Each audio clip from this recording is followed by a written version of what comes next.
Hey everyone, welcome back to Seekers of the Malediction. I'm one of your hosts, Pat.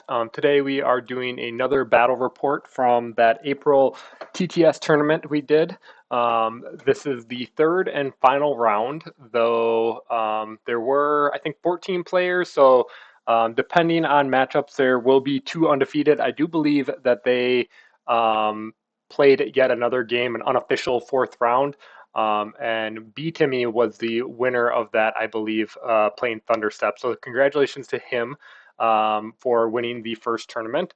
At this point, if you're keeping up with the series, I am 1-1. First two games were both against Vorendell. Won my first game, lost my second to Noisy Assassin, and then this round I am playing against our resident playtester in the tournament, Bruno, and he is playing Londriel, which I think this is my second game into Londriel.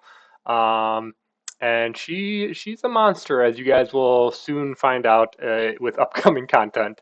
Yeah, she might be a little bit of a problem.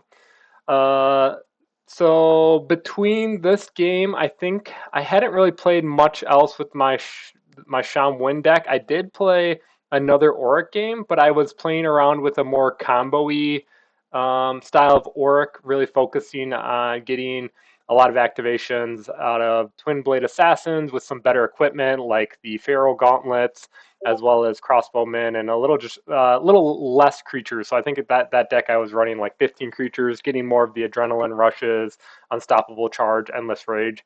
That was a fun game, but we're back on Sham-Win playing out the spam deck. So again, in the opener, unfortunately, I do not hit balance, so that would be very devastating for Londriel. She only has three cards in the deck that pretty much can prevent it, and I'm not sure if Bruno's even playing all three of the counters with reversion. I think he might only be playing the unique one, so he has one counter to it. Otherwise, as you can see here, I'm able to drop my entire hand, go to 15. Even if I were to draw it, I could play it off the top and get him down to one card, which would just be devastating for the Londriel. Londriel hits the priest, which is not good. So Londriel's whole game is she's the best statted seeker.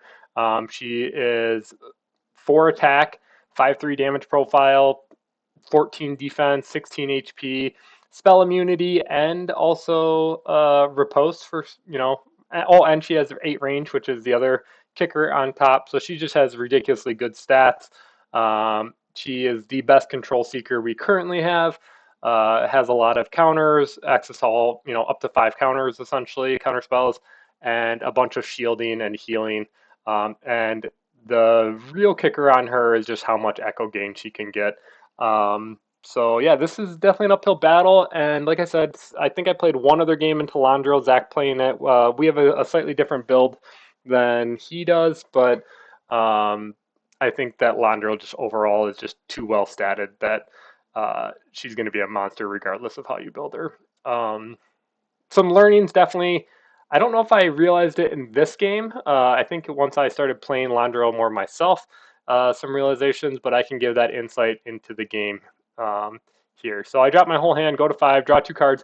I'm pretty sure you have to play all the cards simultaneously, but I think that because the draw is a May, you could draw one card at a time. So instead of I just ripped 2 cards off the top after playing these 2 items, I think the correct play was to draw one, see if I hit balance. If I don't hit balance, then draw the second one. Because if I hit balance, I have 0 cards in hand. It costs 4. I can immediately play it. That would have been devastating for him. But I do not.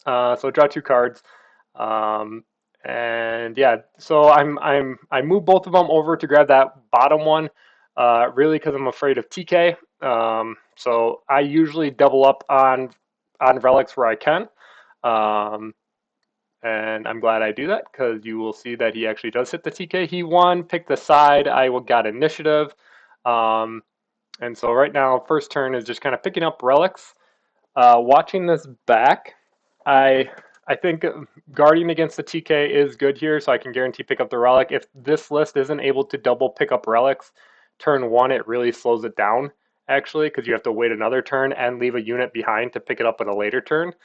Um, But there is something to be said here, and I do this quite often, about battle crying the Terroric Beast, which essentially allows it to move 30 plus centimeters due to the pathway, or 30 plus inches, gaining more due to the pathway's terrain. Um, but and then running it to contest one of the relics and also leaving it outside engage. So the play here would have been to possibly battle cry the Terroric Beast. It goes up 10, it double moves, contests that top relic where the crossbowman is, and then leaves it out of engagement. So I mean, you can see I have Twin Blades and Cavern Mauler right now, and I'm at 5 Echo, so I'll go up to 9. I can play both of those. Just drop both of those into the relic there. Um, but I do not. He TKs off the Shaman, which is fine. Mauler, then I'm free to activate afterwards. Mauler runs up, grabs this one, guarantees me both, which is great. And then the Terroric Beast is just going to run around because I'm kind of blocked off here, and chase Londriel, which is the other big mistake. So this is the biggest takeaway, I think, from this game, other than just minding my misplays here, which I'll call out, is that if you are playing Londriel, you do not want to chase Londriel. It is almost always incorrect to attack Londriel. Like I said, she's just too well statted, and she has riposte, which is really devastating when you're hitting her for 3 or 4 damage, and she gets to smack you back at 5. So I do run this Terroric Beast here. I am able to kind of put it outside of line of sight, so she can't sit there and double shoot, which is good. But I think the better play here would have been pressuring the crossbowman and the priest and really pushing my advantage on activations, right? If I can start taking off the priest, the crossbowman, other stuff he plays down, and just leaves Londriel, Londriel becomes less of a problem because I can just stand around her and shoot her with crossbowmen, shamans, other stuff. I do take the relic there for the bow, Veil Piercer, and put it on the crossbowman, which is unintuitive, but the crossbowman is touching the shaman, so I can pass that off to the shaman, and that's another 5 damage gun, which is amazing. Londriel takes the Fang, which gives her another attack, which is really great for her. But honestly, there are no bad relics on Londriel other than maybe Spell Eater Mask because she's already spell immune. I end up taking the Snap Chain because it's a little bit more burst damage. This one shocks me a little bit. He has boots up, and I think I would have taken boots on the crossbowman. I mean, yeah, it's already limited to moving once and shooting, but I think it's pretty safe to assume that's going to get passed to something.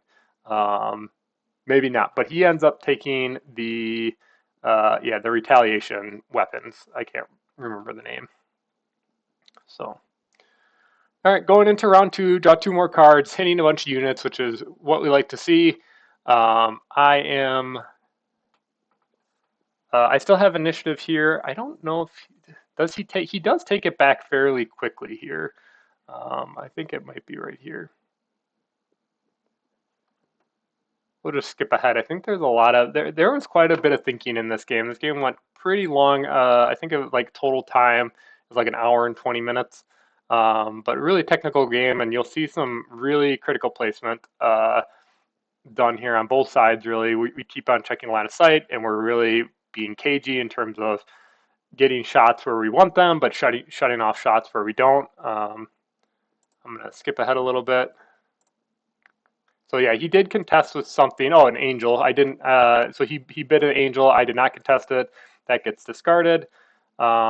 He, I believe, puts down. It makes me put down first. I'm gonna put double twin of blade assassins, and contest Londriel again.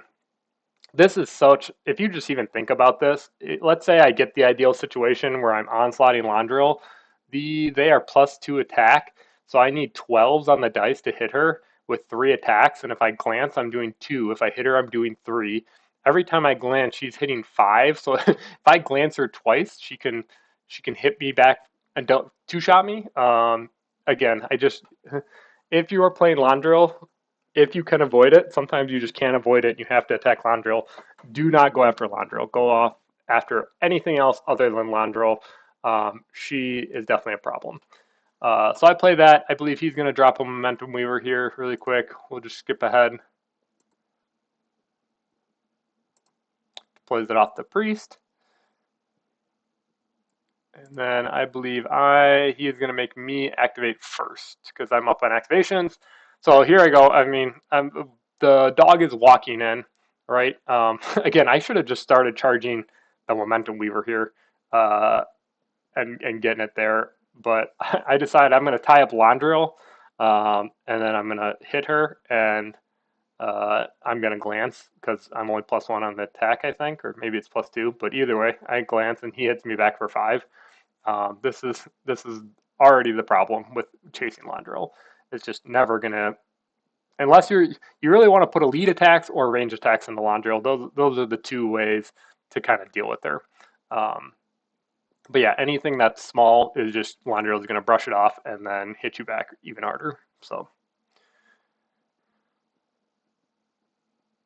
he moves the dog over, or the crossbowman over. Crossbowman, I believe, is going to clear this dog off of Londriel. Yep, with an 8. He rolls and hits.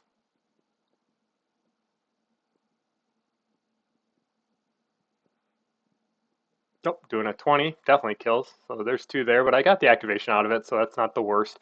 I just think charging it and doing damage on the Weaver or something like that, tying those up, would have been better to begin with. So here's the first interesting placement. Gonna move in with the crossbowman and shoot. And after kind of looking at it for a while, I realized I can get non-reciprocating shooting. So what this means is because you draw from line of sight from the middle of the model, here I can shoot him because I can catch the edge of his base, but he cannot shoot me. So yeah, that I think it only works when you're shooting a small into a large, but I'm not quite sure on the math. But this is just a heads up play to kind of look for where you can get it. So here I can shoot her kind of free, and he has to move and make a shot, which is great. So he's going to move Londriel and do the correct move of running away. I wouldn't be surprised if Londriel could have stayed and killed it, a lot of that. But yeah, running away is definitely a safer play. Draws the game out, which Londriel wants to do. The longer the game goes on, as we kind of already talked about with the last game with Vorendell, it's going to be more favored, and that's just, amplified tenfold when playing with Londriel. So he's going to make his Fang attack after doing the first move. It will glance, which is great. Does a little bit more damage to him. He doesn't get to heal it back. And then she is going to make the other move and just run away. I'm going to skip a little bit ahead. I think I just determined what I'm going to do with this Mauler, eventually kind of move it up. I kind of move it up so I can shoot through this window, but even then with Snap Chain, I'm only doing 3 damage when I hit. I think I should have played this one a little bit more aggressive. And as you can see here, I can move at 8. I only end up moving at 5, and I can shoot this crossbowman through the window. I should have just moved it up 3, and then next turn I can start Snap Chaining the priest, and I can almost one-shot her, do 6 damage on it if I pull it in, and just kind of start messing more with stuff. Leaving it back here maybe isn't the best position for it, but that model does come relevant in the next round, so hard to say. All right, he goes with the priest, he heals Londriel, and then prays for 3. Shaman's going to move up, double move, just to be more aggressive. I see if I can battle cry and maybe get a shot off, but I don't. Probably beneficial. It's more important that the Shaman gets in the game, especially with that attack 5 gun, being able to stand there and shoot. So she starts being able to threaten. Momentum Weaver is going to go. Again, a lot of positioning that takes a lot of time, a lot of saving state on the models. If we're in person, we'd be using proxy models, drawing line of sight, right? And I think that this actually, it's all a common debate on the forums or Discord rather, what is faster to play in TTS or live person. I think that TTS is way faster just because you have things like save state, you can expand out range bands to draw line of sight and get ranges easier. Whereas in person, this is a lot more fiddling around with proxy bases and everything. So he moves, he shoots the Shaman, pulls her in, leaves him out of engagement with this crossbowman. And then I think he is completely tapped down, so I'm free to move now. I got 2 twin blades left. They're both going to come in and charge the Weaver. So they have 8 inches of movement, which is 16, which is plenty. I could get 1 on the priest, but I decided it's not worth it. So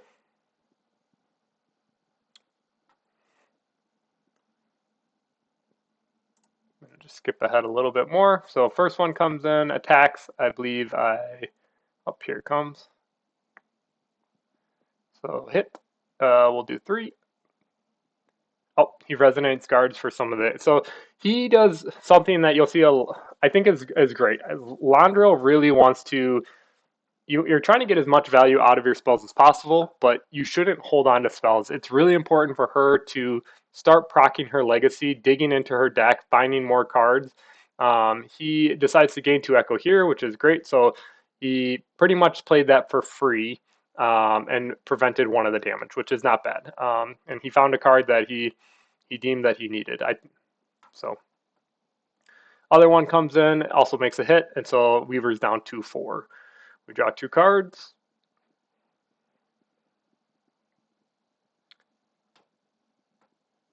So I am at let's see, 7 right now. Yes, 7. So I bid away the smaller because it's not going to do me anything right now. And we already saw him grab Rogar, so he realizes that he really needs to win initiative. Otherwise, I can have a Twin Blade go, onslaught. It'll probably kill this, proc hit and run, get into the priest, or even Londriel, probably both, tying them up. So he bids away the Rogarth, and then he maintains initiative. He's going to choose to deploy the Spellbound Devour, and he makes an interesting choice here to put it next to this crossbowman, but he does not put it in melee with my shaman because he wants to move the relic over. If he were to put this into the shaman and engage her with it, it would not be able to get the relic. And I think this is, a great heads up play. Spellbound Devourer has 4 inches of range and can pull things in. So I think, yeah, that's not a bad idea to give it some extra offensive output by giving in the retaliation relic against it. This does, though, however, allow me to, deploy things off of the shaman, which I think, I don't know, it's hard to say. He obviously didn't know it was in my hand, but I think if I had to play these back by the Mauler or the Crossbowmen way down here, they wouldn't have been as relevant this turn. So Taric Beast, I just go to engage the Devourer, and then Shaman here, I just want to use the Taric Beast to shield from Londriel shooting, but also being able to shoot that Crossbowman, and then I move the Relic and play a shield on that newly 12 health Shaman. So this is misplay number 1, where I forgot to draw a card after playing that item, which will definitely come back to bite me here in the end, and is not the first of that mistake. Here I'm just debating how greedy I want to be, seeing if I can get non-reciprocating shooting against Londriel. I don't think I can, so I just leave her in here tucked in behind the Taric Beast. All right, so he is going to go. I believe he chooses to activate the Devourer first. I think there's some contemplating. I'm going to skip ahead a little bit. Yep, Devourer first. So he is going to attack the Twin Blade Assassin. I get a retaliation attack with my beast. I do hit. I do 3. He rolls a crit to pull in this Twin Blade Assassin engaged with the Weaver. That does not kill, though, because it will only do 6 damage. And then he's going to make another attack with it at 1. Even if he rolls a 1, it would kill. And then that allows him to get Essence Binder, so he gets 3 Echo from that. It is now my turn. I go with Twin Blade. I'm going to Onslaught. So first one hits. He's going to Renaissance Guard it, shield 2 damage. It deals 1. He procs his Legacy. He draws another shield, which is not great for me because he's at 4. And then I'm going to roll another hit. He shields it. And then the last attack, Oh, and then he procs his legacy again. And I think it's at this point. Let me just see. I think this is the card.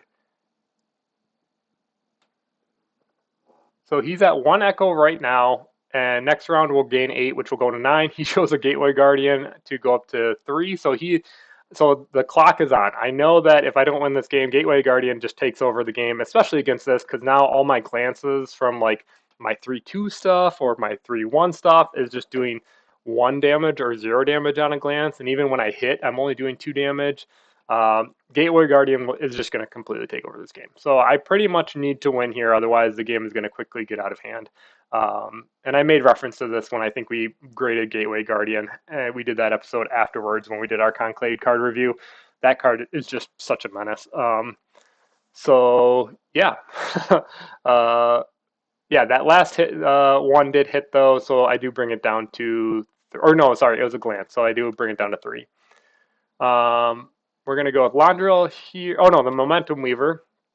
Momentum Weaver first roll is a glance on the Twin-Bladed Citadel, and then he does a hit. And he's kind of debating how far, because it's pushed up to 5 inches. I'm going to skip ahead 30 seconds. We're still measuring it. We kind of lost the original state of it. I thought that Twin Blade was a little bit more to the right, but I think after we kind of hummed and hawed and kind of talked about it, he wasn't going to be able to push it in a way that would block line of sight from the shaman. So I think he kind of ends up just pushing it all the way back, if I recall correctly. Yep, just kind of there. All right, so it's my activation now. And I go with the shaman that has the relic, and I need to take 8 activations off the board. So I'm going to double shoot into this crossbowman, I believe. Oh, no, I go with the Terric Beast. I lied.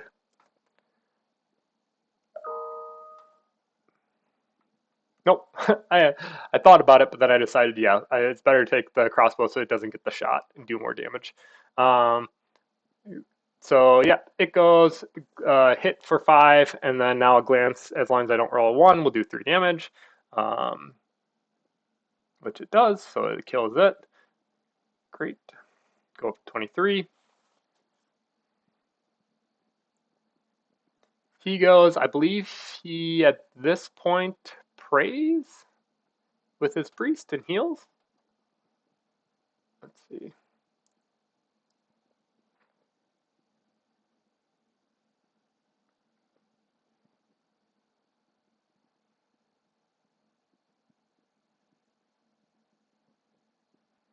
Yeah, I think he decides to pray now because he's worried that probably the Momentum Weaver is going to die. So in order to get full value from him, I think he would want to pray, get 3, and then heal Londriel for 2. So I believe that's what he does. Maybe he goes with Londriel. I'm going to skip ahead here. We'll figure it out. Yep, he does. All right. So then is my activation. I believe I walk up with the, I'm going to skip ahead here. Again, a lot of critical. Once I realize the game's over, this kind of slows down, and we really need to think about, or I really need to think about every move. Yeah, so I debate coming over here, hitting, pulling, but then I realize I can't kill the Twin Blade Assassin. Can't really. I could pull and try to hit the Momentum Weaver. I think I load that back, and we just decide to do, yep, the Crossbowman. So Crossbowman walks it full advance, shoots, hits, and then kills, which is great. I really needed that to happen, though he does have an item on him, so even if I did glance, I could check the item and do the 5 damage.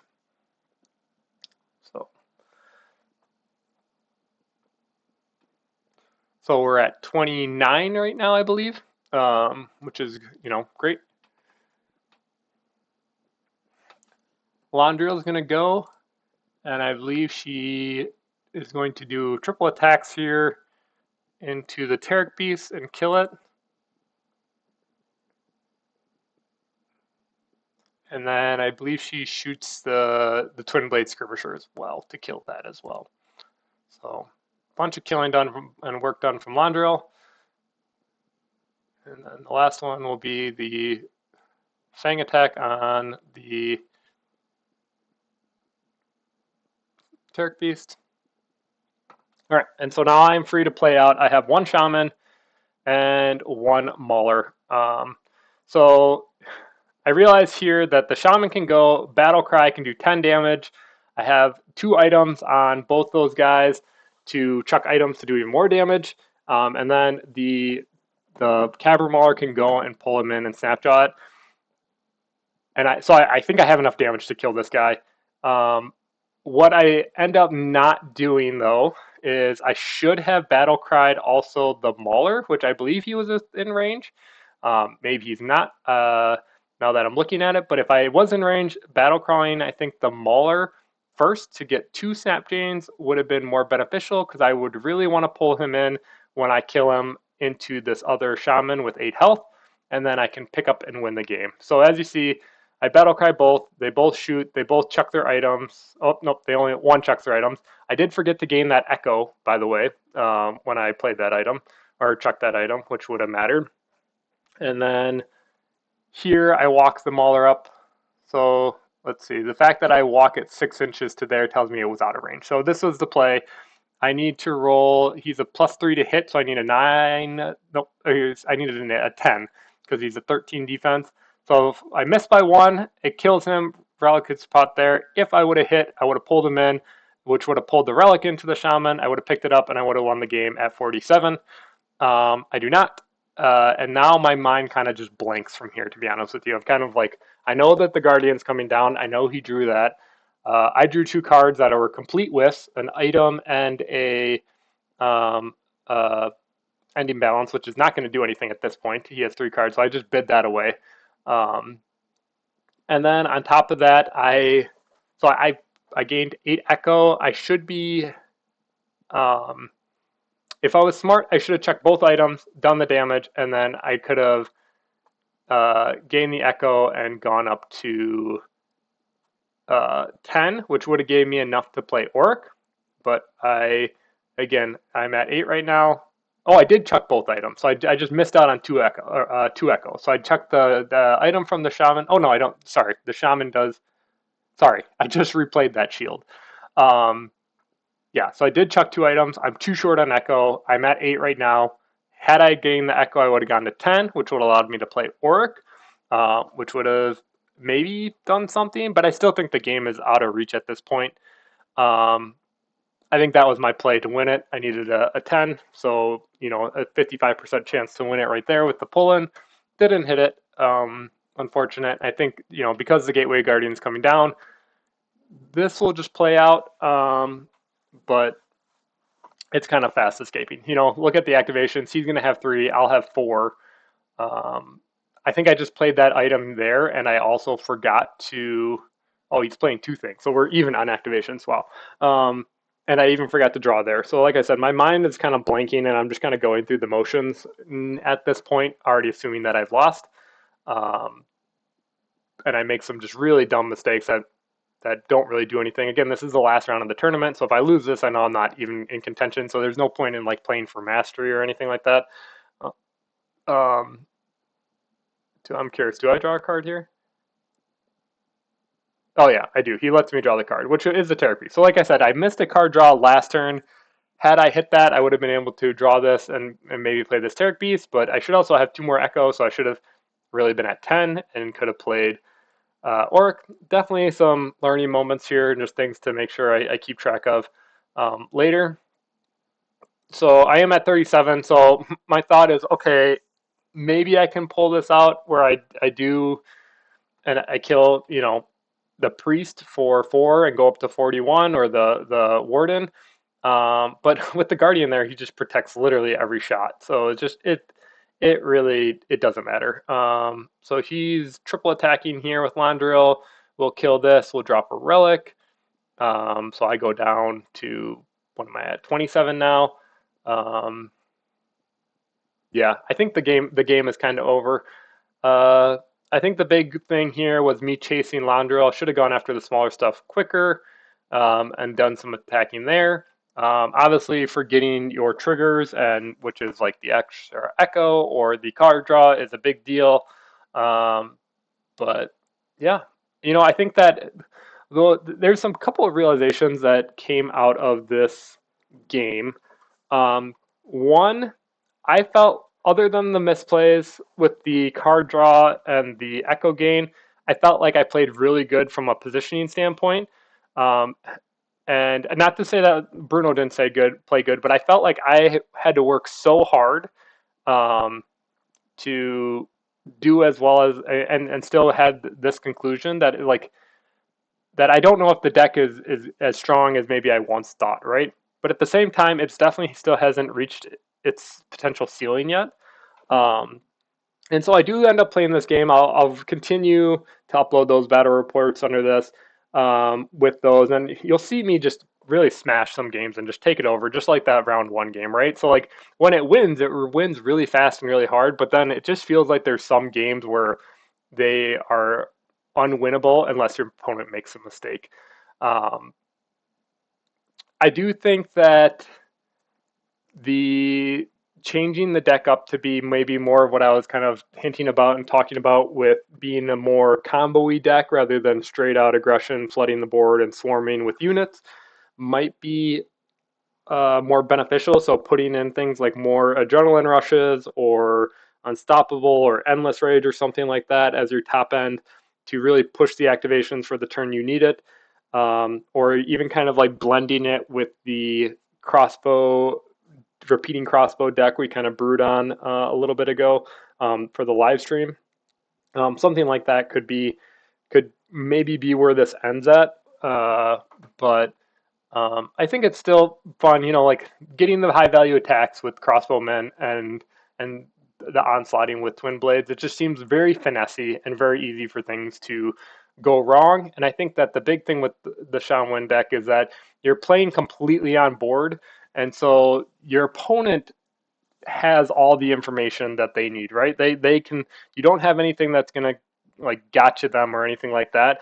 And so it makes your opponent play better as well, which is kind of that uphill battle I was talking about in terms of really trying to you really have to work hard to make this deck win, it feels like, instead of just, sometimes, yeah, it will just blow the doors off your opponent and you'll get the win for free. But then for games like Londriel or, maybe there's some other seekers out there as well, or they draw really well, you like it just, the deck, you really, really have to work hard compared to like what I would consider like a normal red deck wins kind of situation where the deck kind of just plays itself and you're kind of always in the game, if that makes sense. So, as I said, kind of going through the motions here, doing my activations, realizing I can't kill anything because of the Gateway Guardian, and then he's going to come in here.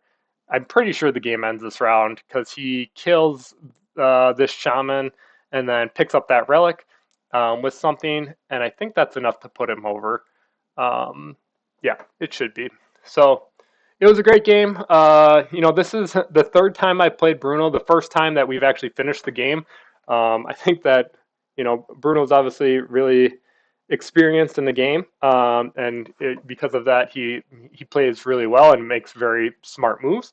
And the other two times I've played him, all our games go over an hour, and we've had to call our game before we actually were able to finish it. So it was great to finally get a game against Bruno where we were able to finish it. But I'm definitely hoping to queue up more games into him because what is the old saying? Steel sharpens steel. You definitely are looking to get play those better players in order to level up your game as well. So I think I'll let this play out. If you are enjoying the content, please consider liking and subscribing. Loved engagement. If you have any comments or questions about the Sham-Win deck, I'm happy to answer them there in the comments below or on Discord. But otherwise, until next time.